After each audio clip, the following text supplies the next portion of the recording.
Alam mo tungkol sa pagkain ko, nakakagutom. Tapos, alam mo na kung ano to eh, nababasa mo eh. Tungkol to sa lechon. Alam ko mahilig ka dyan eh. Hindi naman masyado kasi nagsi-senior moment na tayo. One-liner lang daw. One-liner daw. Diretso. Sa Bacolod City kasi partner, kaya ako naman nasabi, tuwang-tuwa ang mahihilig sa lechon dahil nga may lechon festival sila doon. Sana makapunta tayo, no? Lechon festival.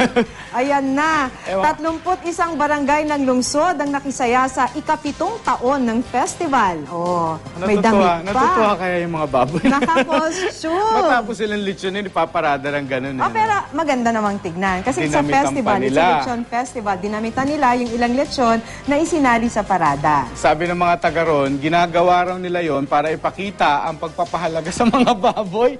Okay, magpahalaga sa baboy, ano? Ang pag-aalaga kasi ng baboy, ang pangunahing negosyo ron. At dahil festival, hindi syempre mawawala ang pagkain ng katakam-takam na lechon. Ay,